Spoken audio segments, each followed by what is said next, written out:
En Joan Hernández, de 78 anys, acompanyat per l'Antonio Martín, de 66, han sortit aquest matí direcció a l'estadi de Wembley per anar a veure el partit de la final de la Champions, que disputarà el Barça contra el Manchester United.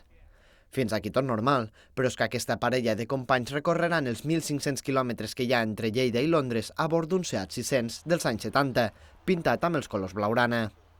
Així doncs, tant en Joan com l'Antonio han volgut repetir el viatge que van fer a París quan el Barça va guanyar la segona Copa d'Europa, amb l'única diferència que aquest cop van molt més preparats per si el cotxe falla a la meitat del recorregut, portant amb ells recanvis per posar a punt el vehicle, tal i com explica el copilot i mecànic Antonio Martín.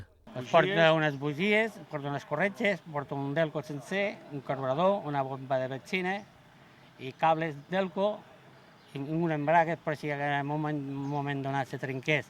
Llavors, amb un taller si diu, és que no tinc recanvi. Doncs llavors, jo soc mecànic i porto el recanvi. No? Hi ha un palier també porto que es puguin trencar, espero que no necessitin, i moltes eines.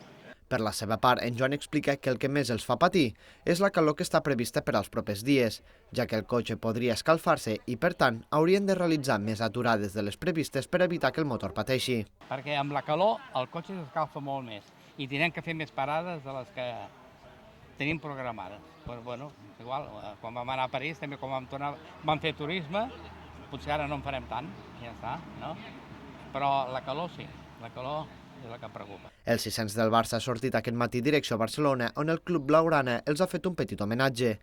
Tot seguit s'han dirigit cap a Puigcerdà, on passaran la primera nit. Després faran viatge fins a Toulouse, segona aturada, i l'última nit a França la faran passat Versalles. Al matí següent aniran a agafar el transbordador a Calais fins a Dover, i d'allí recorreran els últims 200 quilòmetres del viatge fins a arribar a Londres.